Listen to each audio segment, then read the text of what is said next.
people said, what was the utility of the League of Nations if the U.S. didn't join?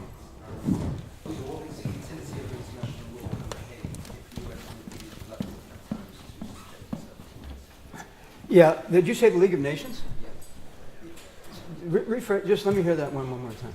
People said, what was the utility of the League of Nations as an analogy? Yeah. When the U.S. did not join it. So what is the utility of international law in The Hague if the U.S. were retreating? And you mean the ICC specifically? Yeah.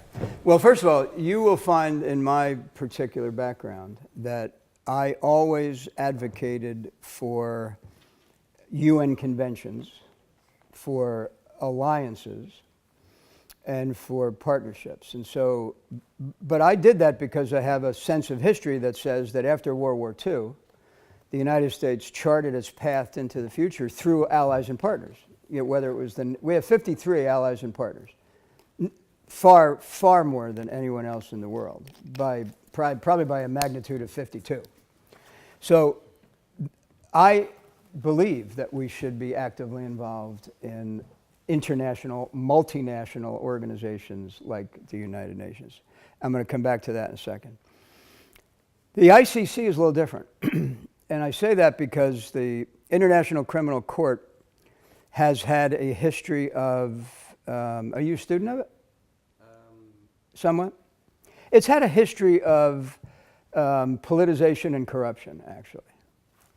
And there are people in, and by the way, I would venture to say, with no hubris intended, that the United States military holds itself to a higher standard of rules of engagement, law of armed conflict, rule of law, precision than anyone else who uses force in the entire world.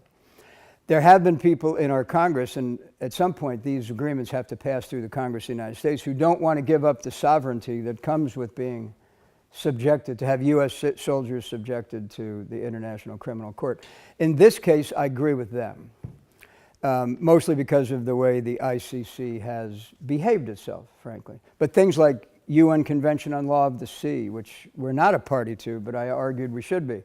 The Trans-Pacific Partnership, which we didn't get off the ground, but I've argued that we should have, to use the economic weight of the United States more often than the military weight. So I guess I would suggest to you is, I believe firmly that the United States should be party to as many multinational organizations as we can, but those multinational organizations have to, you know, they can't be anti-American and hope to attract Americans, because we got the Congress sitting between us and them.